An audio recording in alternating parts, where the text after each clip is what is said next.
PlayStation Plus has been quite controversial in 2020. Some of you guys have liked the offerings that PS Plus has offered, and some of you guys may have not been all too enthralled with the games that have been offered. Well, we now know the games up to August of 2020, and I want to give you guys a rundown of all of the games that we have gone, and let's decide on whether or not 2020 as a whole has been a bust, a failure, or has it actually been surprisingly good, and maybe we're just greedy, pessimistic people that don't appreciate what PS Plus is offering us. But at the end of the day, PlayStation Plus is for online services, and in my opinion, online services when you buy a console should be free from the get-go. If PlayStation Plus wants to be a standalone offering that offers you games like this every month and you pay $5 a month or $10 a month, whatever, that's fine. I've never agreed with pay-to-play online, but nowadays every console is doing that, so it's a little bit unfortunate. Hey, if you can get some good games at least with PS Plus, that would make it a bit more palatable. But without further ado, let's take a look at January's offering. That was Uncharted: The Nathan Drake Collection and Goat Simulator. Yeah, from my recollection, when I talked about January's offering, most people were really upset just because they had no inherent interest in Goat Simulator,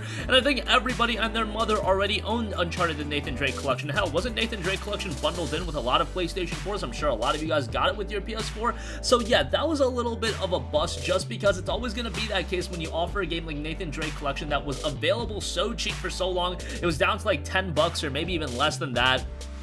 And it's a game that if you're a PlayStation owner, obviously you're going to have Uncharted and Nathan Drake Collection. That goes without saying. Maybe a small percentage of people didn't have it, and for those people that was great, but for everybody else, that was a little bit of a failure. And then Goat Simulator. I mean, I had fun with Goat Simulator as a meme game, but I know most people are not going to be into Goat Simulator. So as far as January goes, that's going to get a thumbs down from me. February, on the other hand, holy hell, did they turn it around.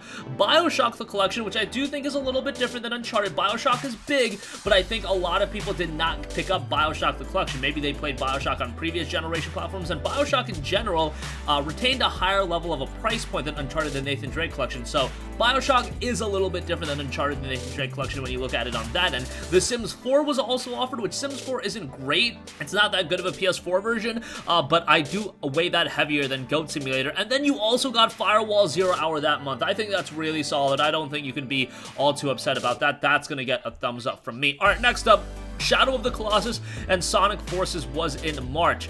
Again, Shadow of the Colossus may have been a game that a lot of people already owned. I don't put it at the level of Uncharted: The Nathan Drake Collection, where like literally everybody and their mother owned that game. Shadow of the Colossus was a little bit of a fringe title that I think was more of a 50-50. Sonic Forces wasn't that great of a game, but SOTC is really good. So if you got SOTC, you probably really enjoyed that. However, I do know a lot of people already owned that game, and then Sonic Forces was a game that, you know, a lot of people were not too hot on. So this is going to get a thumbs in the middle from me. Okay, now we look at April. Uncharted 4: A Thief's End, which again, a game that I imagine a lot of you guys already own. And then Dirt Rally 2.0. Dirt Rally 2.0 is actually great. It's pretty good if you are into a racing game. Racing games are one of those fringe series that I do think act really well as a complimentary title. So if Uncharted 4: The Thief's End was actually a game that a lot of people didn't check out, I would say that this would be a heavy thumbs up. However, in this case, just because I imagine 98% of you already owned Uncharted 4, and then racing games are always going to be, are you into racing games or are you not into racing games? Like, everybody can enjoy an action game, but racing games, it's really, are you into racing games? Okay, then you'll enjoy it, but if you're not into racing games, you're probably not going to be into it, if you guys get what I'm saying, because I always talk to these people that have no interest in racing games, and then people like me that do like racing games. We're all in, and we do want to play all of the racing games, so this one's going to get a thumbs in the middle from me, just because, again, Dirt Rally, I think, acts better as a complimentary game, and then Uncharted 4, I think 98% of you guys already owned it. May of 2020. Alright, I remember quite a bit of vitriol being spewed towards May of 2020. That's for City Skylines and Farming Simulator 19. Here's the issue with May of 2020. Two fringe titles in that. City Skylines is a game that I really enjoyed, but if you're not into that style of game, that's going to be a game that's a little bit hard to get into. Also, add the fact that City Skylines is accentuated by its DLC content. A lot of people are not going to be too hot on that. Farming Simulator 19 is an even more fringe title. Like, you're talking about some people, like a very small amount of people are going to be able to get into Farming Simulator 19. While City Skylines, I think there's a bigger pool of people that can get into it. Farming Simulator 19, much less so. Even as a complimentary game, Farming Simulator 19, I don't think acts that great that way. And then City Skylines in itself, I think, would be a really strong complimentary game, but as a main title, I don't think that's there, Chief. That one's getting a thumbs down from me. Okay, so June, we got Star Wars Battlefront 2, and then Call of Duty World War II was also offered at the end of May. They decided to make that available for everybody a little bit early, but it was really a June title, since June only had one game in Battlefront 2. You're getting 2 multiplayer games here, however, I think that's pretty good. Battlefront 2 made a miraculous recovery, so this is far different of a game than what you got in 2017, and I did see a lot of people skipped out on that. Call of Duty World War II is pretty solid as well. World War II had a great campaign, and you're talking about 2 pretty top-notch games here, at least 2 pretty marketable games. I'm gonna give that a thumbs up. I mean, Call of Duty World War II, maybe a game a lot of you guys missed out on. Star Wars Battlefront 2 is also a game that recovered quite a bit and is now a relatively good game, all things considered, and you're getting 2 pretty high-end games. They're at least games that are very marketable, at least very enjoyable to a casual audience, and even for a more hardcore gamer, I think they can find enjoyment out of those. Both of these games have single-player campaigns as well, both multiplayer focused, so I don't like that end. I think if you do have a PlayStation Plus month where you're offering a multiplayer game, the other game should be something a little bit different. Here you have games that, you know, they're both focused on competitive shooting gameplay and things of that nature, so I don't like that, but overall I do think you have to give that a thumbs up.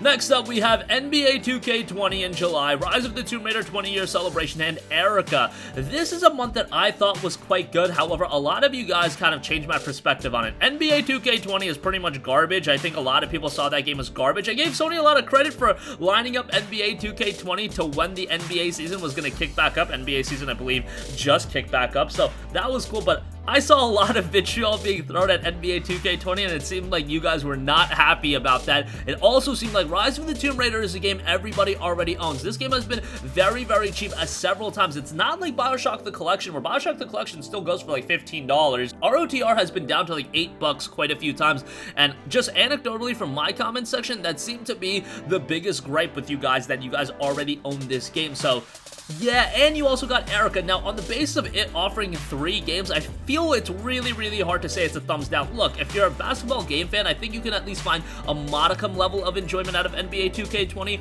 Rise of the Tomb Raider, if you're one of the 5% that didn't own this game, okay. And then Erica is a game that I saw a lot of people have no interest in, but hey, it's one of those games that is an accessory game to 2 already available games. You know, I'm tempted to give this a thumbs down. I'm gonna give it a thumbs in the middle. Let me know. Am I out to lunch on this one? Do you think this deserves a thumbs down? I'm definitely interested to hear what you guys think. And then August is Call of Duty Modern Warfare 2 Campaign Remastered and Fall Guys Ultimate Knockout. Look, this is an immediate thumbs up. Modern Warfare 2 Campaign Remastered, that's a nice offering. It's not amazing by any means. Fall Guys is a brand new game that's coming out August 4th. So you're getting a brand new $20 game. I believe it's $20, maybe it's $25, but you're getting it free with PlayStation Plus, quote-unquote free. But Fall Guys is awesome. I see a lot of people memeing on it. Guys, when Fall Guys comes out, give it a chance. It's an awesome party game. It's an awesome game to play with your buddies, and all of your buddies are going to have it as long as they're a Plus subscriber.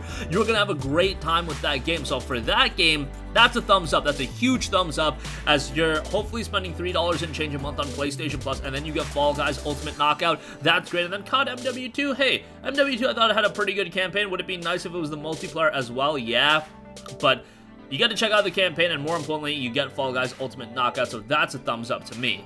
So in recap, I would personally say, and maybe you guys would disagree, January is a thumbs down. February has to be a thumbs up with 3 games being offered. March is a thumbs in the middle. April is a thumbs in the middle. May has to be a thumbs down just because I know a lot of people are not going to enjoy either one of those games. June, I'm going to give a thumbs up. Those are 2 pretty notable games.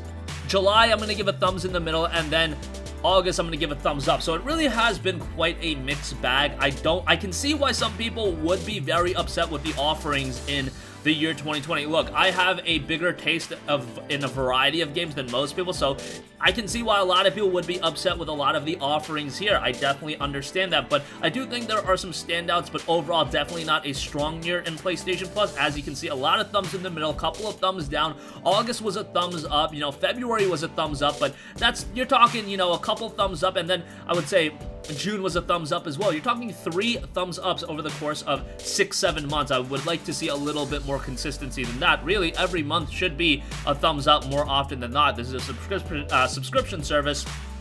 and the game lineup should be of quality. You know, when you're getting months like City Skylines and Farming Simulator 19, and you're talking about somebody that really enjoys City Skylines, that's a little bit of a meme. Uncharted 4 and Dirt Rally, there's gonna be a lot of people that, you know, own Uncharted 4. They don't have any interest in a racing game like Dirt Rally, and Dirt Rally would be fun as a complimentary game. In that case, don't offer a game that just about everybody's already played in Uncharted 4. Nevertheless, maybe I'm out to lunch, maybe you guys disagree. That's where the conversations really lie. Comment with all of your thoughts in the comment section down below. Thank you for watching, and I'll catch you guys in the next one. Peace out. Hey guys, we hope you enjoyed the video, and if you did, make sure to hit the subscribe button, and if you're already subscribed, do us a favor and hit the bell icon. This way you'll be notified whenever we post a new video. That's the best way to keep up with all of our uploads, and we usually try to upload 2 videos a day. And with the bell icon hit, you'll be notified whenever we do upload a video. As always, thanks for watching.